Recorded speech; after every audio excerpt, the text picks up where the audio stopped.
Bombadil, Tom Bombadillo, by water, wood, and hill, by the reed and willow, by fire, sun, and moon, hearken now and hear us. Come, Tom Bombadil, for our need is near us. Talking about Tolkien. Talking about Tolkien. You finally got your special little intro on this one. Yeah, perfect. I feel like it's been weeks or months or years since we recorded, so I didn't know if we'd ever get to it. I think it's been 2 weeks. Yeah. Since we recorded, so 2 long weeks. Well, I mean, it's been 2 weeks since we recorded talking about Tolkien. We've recorded 3 times this week. Yeah, that doesn't count. We talk perhaps too much. But we are talking about Chapter 6 of The Fellowship of the Ring. A shortcut to Bombadil. The Old Forest is the actual name of the chapter. And it is the one where they go through the old forest that has been foreshadowed. The trees are strange there. They move. I'm not afraid of a moving tree. Well, you might be afraid of at least one. Do you want to give the summary as is custom? Yeah. So, last time, I believe they all were like, we're going to go with you, Frodo, except for Fat Boy over here. He's going to stay here and pretend to be you. Suicide mission, but... Yeah, and that's also... That's kind of us also saying that, like, maybe you should work out more, Frodo. Maybe hit the gym a little more often, because if Fatty's able to imitate you... I did enjoy that. And they also sang some bathtub songs, so now we are ready. Sing bathtub songs with the boys before you go on a trip? I've never gone on this kind of trip, so maybe. Yeah. Maybe. No, you gotta get in a bathtub, not with the boys, but adjacent to the boys in their own separate tubs. Yeah, you have to give them their own separate tub. Yeah. Otherwise, it could be construed as something other than what it is. And then you all just sing your bath time songs, whatever they may be. I hope it's Old Tom Bombadil, Tom Bombadillo. I read this and I just like the rhythm you chose to put this song to sounds like some sort of like I don't know. You sound like a haunting chant coming out of the forest. Yeah. When I think it's supposed to be a little more like sing-songy, a little more like da da da da da da da da da da da. You're just like Tom Bombadil, Tom Bombadillo. You did it like beat poetry. Yeah, that's what he was doing. That's canon now. That's what he was. Hey doll, Merry doll, ring a dong dillo. Oh God. Okay. But it doesn't. Tom Bombadil doesn't come up for at least a couple of pages. So yeah, first we got to go. We got to go through the secret entrance through the high hay, which the high hedge. No, it's high hay. Oh yeah, that's the name of the hedge. Sorry. Yeah, and there are no goblins or wolves in the forest. They're very specific on that. But it's the trees, man. The trees, they're moving. Do you remember the Great Tree Massacre of Ot 12? That's not a real year. Don't quote me on that. But the trees mysteriously grew. The hedge. Yeah, they grew all the way up to the hedge, and then the hobbits unleashed their axe-wielding maniacs who cut the trees back to the proper forest's edge, then gathered the remains of their friends, walked to the heart of the forest, and lit a giant bonfire so that the forest knew to stay in its place. Yeah, and it worked. And it did work. I mean, the forest has stayed away, but the forest has been... Don't fuck with my hedge. The forest has been pretty unimpressed with hobbits ever since. Yeah, you don't have to be impressed. You just have to fear. I'm not looking for your respect. I'm looking for your fear. Yeah, that's right. Fuck you, forest. So... the tracks are moving, Ben. Every time they're trying to move one way, tree's not letting them. Keep growing so thick. And Pippin... Can I tell you, this is the first chapter where I've really felt the Tolkien of it all. Like, you know how everybody is always like, oh, he spends like 2 pages describing a tree. Well, I quite like trees. Unfortunately, what he spends 2 pages describing is like the light quality and the Yeah. visibility, which is Yeah. low. It's dark. Um, A lot of and trees, yeah, Ben. no, this Did is you know there are a lot of definitely. trees? They're I did, thick. They're blotting out the sun. Did you and know that? we're going down a trench at a 4% grade.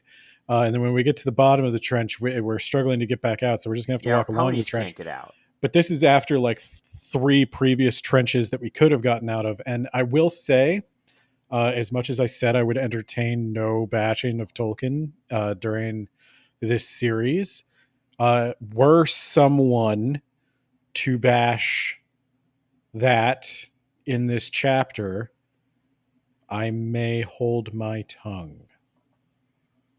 All right. So, is John Bierce joining us, or getting someone else on here? And Wouldn't that be fun if I brought in like special guest John Bierce right now, just to be like, I don't care for the way Tolkien describes forests, and then we leave.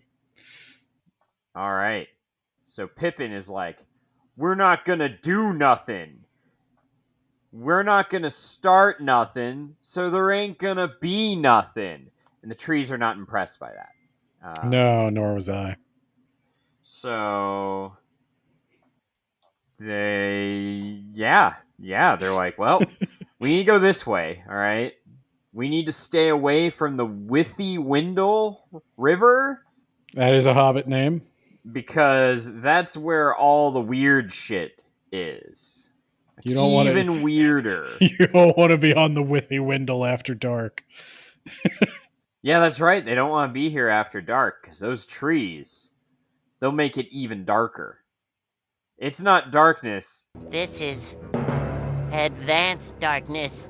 The trees are subtly moving. These aren't like ants or even fangorns, I don't think, but they're just subtly changing the path. They're driving the hobbits in a particular direction, and a particular direction they don't want to go, towards the Withy Windle. Yeah, that's why they should have been like, we really don't want to go to the north edge of the forest. We definitely need to go towards the Withy Windle, guys. But these trees, they just keep blocking us. Am I right? It would suck if we could get out of the forest. I want to go deeper into the forest. Are you with me, guys? I bet the reverse psychology would work on a tree. Yeah, trees are dumb. Yeah, some of them don't kinda. even have names. Apparently, you've got ash, you got oak, and nameless. Just nameless trees. Possibly Gary, if we go by that naming scheme. Yeah, I don't. To my shame, I don't know a lot about trees. Wow, how dare you? Yeah, Tolkien would be very upset with me about that. Well, there's some trees in here that have never been seen or named before. I'm pretty sure they've been named. It's nobody asked Sam. He'd be the guy to know. Yeah, Sam doesn't say much this time around. Yeah, jerk. So they have to abandon their packs and their ponies, right? No. Or did they say they would have to if they tried to go up the trench? They would have to if they had to go up the trench. I've been watching the ponies very closely. Okay, good. Yeah. Yeah, they keep the ponies all the way to Old Man Willow. Yeah, so they go. They're being herded into the Withy Windle, and then they're like, which is a river. Did we mention that? Yes. Okay. Yes. They're like, oh, I'm really tired all of a sudden. Who's up for a nap right here in the middle of the road? Yeah, it's funny because the hobbits start going down one by one. They're like, and I think it's Sam, right? That's like, oh God, yeah. I'm so tired, and it's not right. It doesn't feel right. I'm being lured into something. This is wrong. Oh my God, Frodo's face down in the river. Yeah. He manages to save and revive Frodo. Oh, you can't be napping face down in the river, Mr. Frodo. But the tree gets Merry and Pippin, and The Just the tree all the way Earth, gets Pippin. Earth opens up and swallows him whole. The And wood opens up. There's knots in the tree. oh my god. Yeah, We and gotta get him out. Get the axes. Let's light a fire. That doesn't go over too well. Tree doesn't like that. Pippin starts screaming like, "Put it out! He's gonna crush me to death if you don't put it out." well, yeah, so Pippin is all the way in. Pippin's been basically swallowed whole. Mary's legs are sticking out, and I think it's Mary. Yeah, Old you're Man right. Willow is crushing his ribs, and he's like, "Put out the fire." He's telling me if you don't put out the fire, he will kill me. The tree is speaking to Mary and Pippin, who are inside of it. And who is going to save the day but old Tom Bombadil, Tom Bombadillo? They hear a mysterious voice coming from far down the path. Hey doll, merry doll, ring a dong dillo, ring a dong, hop along, fall all the willow. Tom Bomb, Jolly Tom, Tom Bombadillo. and, There's and their first instinct is, we gotta go to this guy. He needs to help us. And he's like, "Oh, you got some trouble from Old Man Willow? Let me sing you a tune." so he says something interesting that we're going to talk about afterwards. So he says, uh, so first off, we got to talk about how Tom is introduced. He's taller than a hobbit, but not quite as tall as a human. Wow.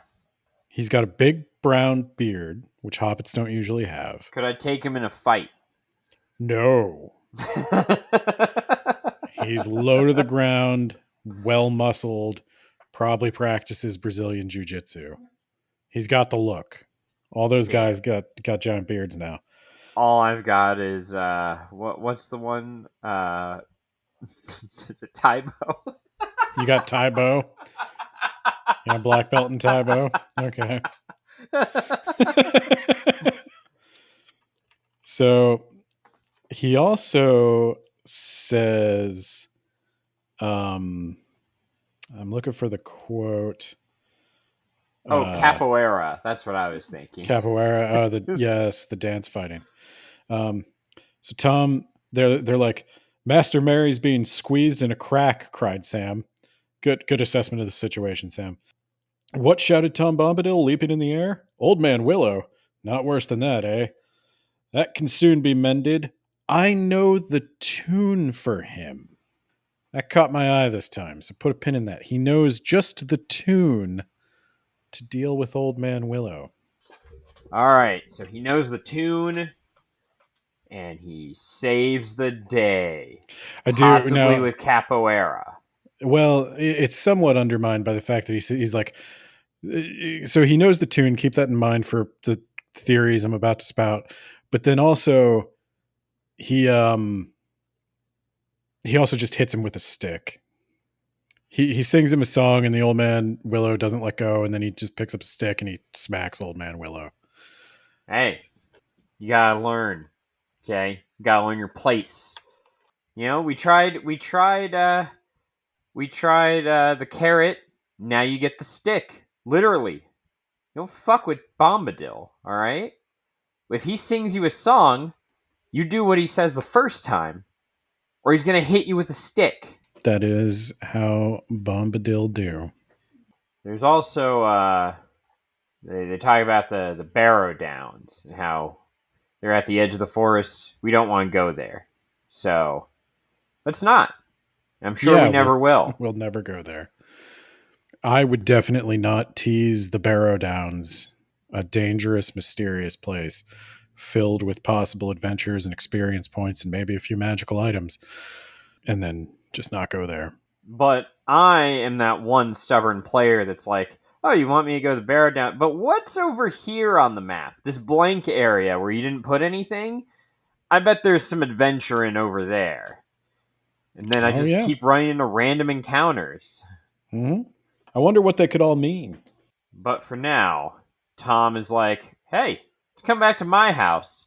Okay, bye. And he fucking vanishes. He speed walks away faster than the hobbits can keep up. He does, and he's been the whole time he's been carrying a thing of flowers for his wife, and he had to like gently set them down. It was funny. Mary's being crushed to death, and for all we know, Pippin's already dead. And Tom Bombadil like gently sets down his flowers. He's like, just a second, just a second, just a second. Okay. Tom Bombadil, old man Willow, get the fuck out, smack you with a stick. And then, but they rush ahead. And he's like, he tells them all, bring, and this is where I remember, he says, bring the ponies and everything. And like the ponies get there and the hobbits get there and everything is fine. The end. For now. So, was Tom Bombadil everything you remembered he was? Yeah, he was a guy who sang songs, which is what we got.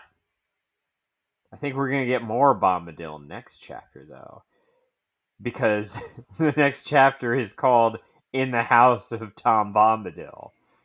Do you have any theories? Have you engaged in any of the speculation about what Tom Bombadil might be? He might be a Rings of Power. Is that what he is? You think he's a Rings of Power? I hear he is in the Rings of Power. I haven't seen it. 2032, I think, is when I am allowed to watch it. At which point I will stream my live reaction, or not stream. I'll probably put it on YouTube and Patreon. You know how those guys do.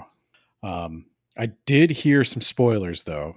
I heard that Tom Bombadil sings only one song. What? In the Rings of Power. You fucked up. And I don't know what other debates I've been hearing. Gotta be one song every 5 minutes minimum. I was going to say it should just have been a musical episode.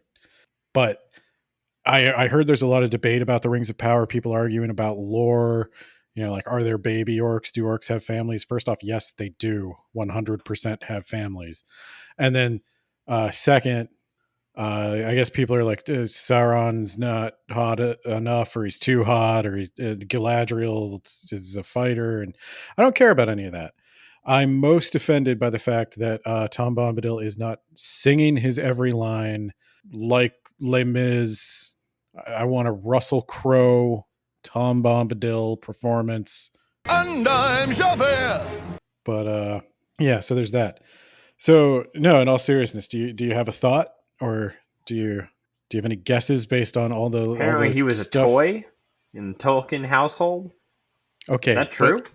I haven't heard that, actually. I don't know. Could be true. I definitely think he's one of Tolkien's more like fairy tale children's story elements that got worked in just for fun, as like a fun reference for him and his kids. What are you typing now? Are you trying to like come up with a theory? Somebody else's theory? No, I'm trying to see if Tom Bombadil could defeat Sauron in a dancing competition, and why hasn't he done that yet? In a dancing competition, yes. Would he say you got served?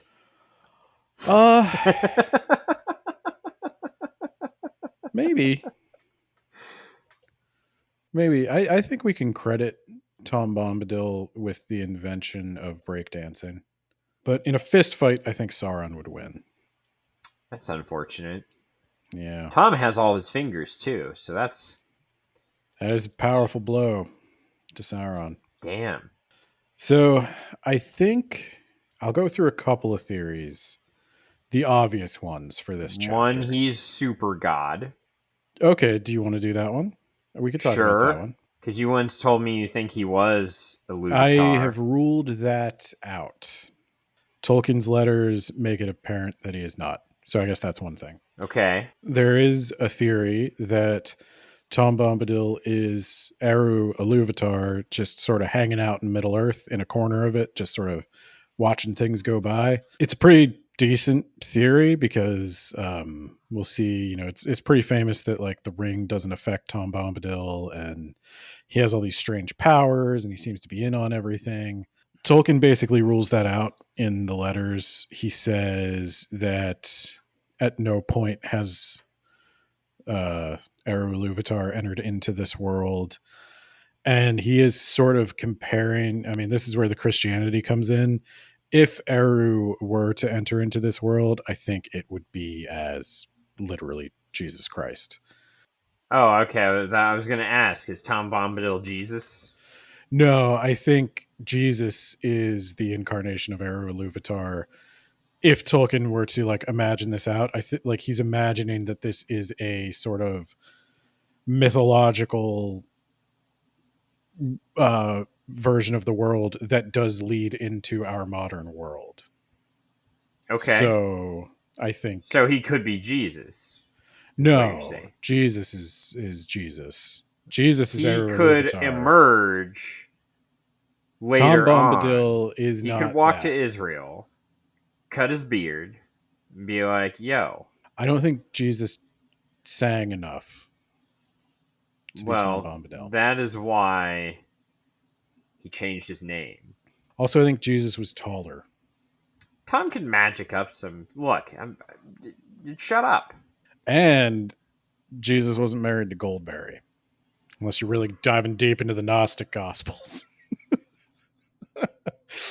But no, I think the Eru Ilúvatar thing was a theory I was partial to for a while, but Tolkien's letters make it pretty apparent that that was not what he was thinking at all. He is not Eru Ilúvatar. So we could go over a couple of the more like in-universe explanations. So is he a Valar, a wayward god? No, because he's cooler than that. There's a bit of that. I think Tom Bombadil is maybe too weak to be a Valar.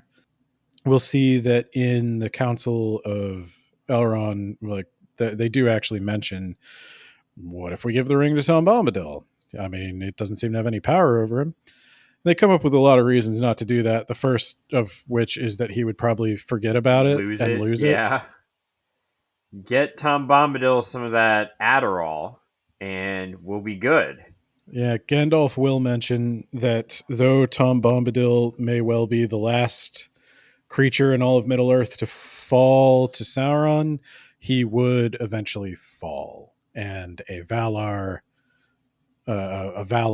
would not fall to Sauron. They are much more powerful than Sauron. Also, Tom Bombadil himself says that he is the oldest, and he hints that he was here when the Valar came. And they're like, who the fuck are you? Yeah, he was literally here crashing on the couch. He was God's roommate from college. That's my new theory, just to be clear. But no, I think that's pretty much, we can rule out the Valar. So, He's Ilúvatar created Tom Bombadil, and then he was like, too much singing. I'll just put you over here for later. And then he created the Valar and just kind of like forgot about Bombadil, and then they found him, like, who the fuck is this? And God had to be like, don't worry about it. That's an interesting thing. We'll have to talk about this properly. We'll eventually do the Silmarillion, but I've talked about the music of the Ainur a couple of times. Just a quick refresher. So there's God. He is eternal. He has always existed. His name is Eru Ilúvatar. He dreams up creations of his thought, which are the Ainur, which are the Valar, the most powerful Ainur, and then there are lesser orders or lesser degrees of Ainur who are the Maiar. That's what Gandalf is. That's what Gandalf is. Eru teaches them how to sing, how to make music, and then together, he's like, and I swear to God, if you start singing "Oh Tom Bombadil," banished. Not again. Not after the last time. Not again. Never again. So he teaches the music. This time it doesn't result in Bombadil, or does it? I don't know. But they sing a song which is called the Music of the Ainur. And in that music, which Eru joins them in, so Eru and his angels sing this music, and it is basically the entirety of our world from start to finish. And then while they're singing, Eru makes it happen. He creates the world from their song. And someone was like, la la la, giant fucking murder spider. Do do do do do. The murder spider may have been one of the angels. I'm not sure. But yeah, there's a Satan figure. He sang a bunch of bad stuff. So that's why bad things Yeah, happen. he had the songs with the potty words in them. Yes. Yes. Although I can't stop thinking of that fucking Eminem song after our recording on Wednesday. So I can imagine him singing that. Which Eminem song? Oh god. Well, apparently you did stop thinking of it. It's no, I don't know the fucking name. It's the one from 8 Mile. Oh god. Oh yeah. So they make the world Lose real. Yourself. Yeah. There you go.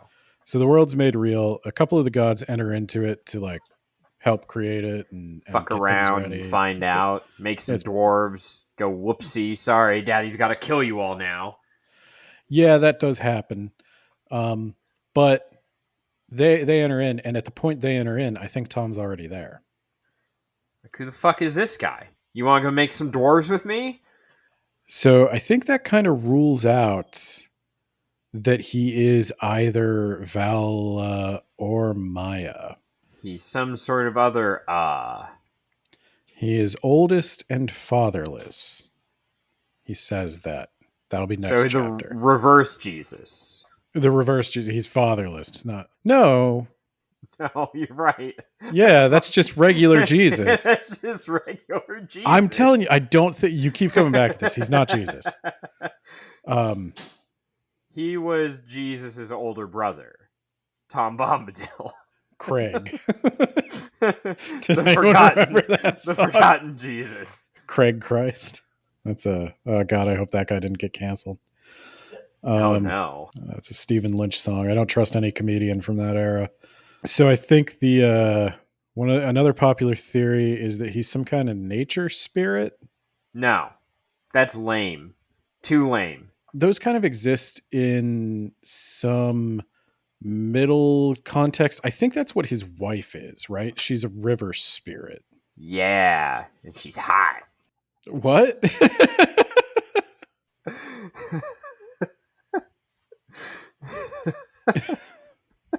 Okay. Does she have a sister named Redberry by any chance? That red hair? Is that... Facial expression. This is just for me. No one can see it. No one can see my face. You know, the funny thing is, though, if you ever wonder what I look like, I mean, I've appeared on camera before. We put that John Bierce interview up. But if you haven't seen my face, my mom has confirmed that Momo's little avatar does, in fact, look a lot like me. So, but yeah, they say, like, okay, maybe Tom's a spirit, but like, I don't know. The spirits are kind of loosely defined in Tolkien stuff. I don't think it's a strong theory. His powers seem a little too weird. They don't seem to be related to anything in particular. Like, what kind of spirit is he? It's like a river spirit would have power over the rivers, and Tom has powers over like Old Man Willow and the Barrow Downs and the ring. What if he is all of the nature?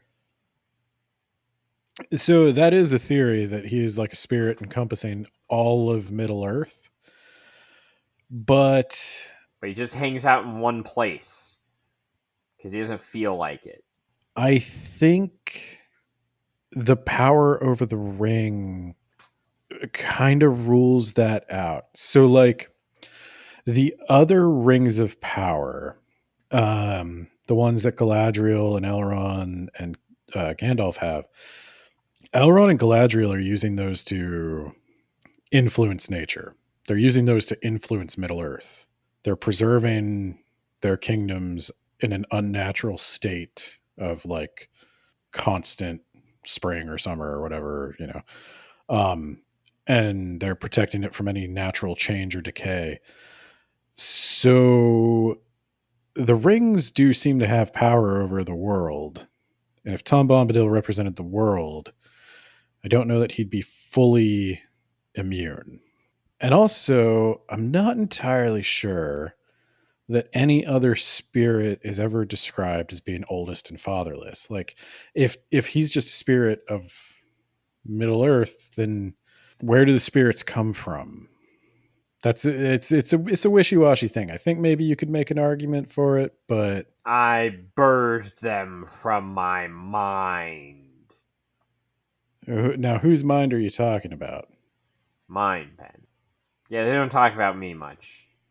Tom Bombadil they call oldest or eldest. They call me second. So Yeah, it spirits and like non Ainur beings that also exist in the spirit world, that's kind of wishy-washy subject. I'm not sure. again, are we sure God doesn't have a brother? No. Or like God Junior or something. Hey man, if those if Mormons are right, then there would be a bunch of gods. There you go. We could be gods. Yeah, I We'd have trust to Mormons. We'd have to be Mormons, which kind of that's a deal breaker for me. But if you could put up with that, you could be a god too. Yeah. You would have to be a god to be able to put up with that. They can't have coffee. Oh my god, are you fucking kidding me? I'm serious. Wow. Yeah, it's a deal breaker. Yeah. That's what we call bad religion for that alone. You might have to cut that. I don't care though. Drink I don't know. coffee. I mean, I think that's just an opinion. I think you're Yeah. allowed to have your opinion. You gotta drink coffee. Yeah. That's why Mitt Romney couldn't win the presidency. Couldn't drink coffee. Couldn't get up early enough. So there is one more theory that I'm going to save for next episode. Okay. It's that Tom Bombadil isn't even real at all. No, it's Just very a figment of their imagination, Ben. It's a very cool theory. I will say, if you want to read ahead, it is not my theory. I am a game theory. No, it's not mine. I didn't come up with this. There is a blog. I don't fully know who this guy is, but he's probably been canceled. Be careful. I don't think he's been canceled. This blog is like very specific, and I've referenced it a little bit in this episode with some of the debunking of the theories, but it's called whoistombombadil.blogspot.com. If you go there, he has sections on the case against the Valar theory, the case against the Maiar theory, the case against the nature spirit theory. I don't know about the nature spirit one. That to me is like still really depends on what a nature spirit is. But he proposes a theory. I say he, it could be a she. They propose a theory that supposedly deals with all of these weaknesses, all of the holes we've found so far. We'll see. This guy thought a lot about Tom Bombadil. So you check that out. I'll reference it again in the next episode. But yeah, we have finally met him. We're not done with him yet. Got two more chapters with him. Yeah, we're not done with him next episode either. Tom is in 3 chapters of this book. He is a surprisingly important character. Kind of forgot how important he was. And you know what? I don't think he stops the book dead. On the second read, I said before, like, yeah, he just sort of stops the story dead, and it wouldn't have worked for the movies. And he probably wouldn't have worked for the movies. But reading this after The Hobbit, there's so much like random, like little adventure stuff in The Hobbit, My only complaint is that Tom Bombadil, I guess he comes, they talk about him again at the very end, but unlike the Hobbit, he doesn't show up. He doesn't show up at the Battle of Pelennor rolling heads. He should. He should. That'd be awesome. But instead of rolling heads, he's singing. He's and singing. And then when they don't obey, he hits him with a stick. Do you not know death when you see it, old man? Hey, doll, married doll, bang, bang, bang. It's just Tom and a stick. Goldberries in the background, water bending elephants. There's a version of this that I think is filmable.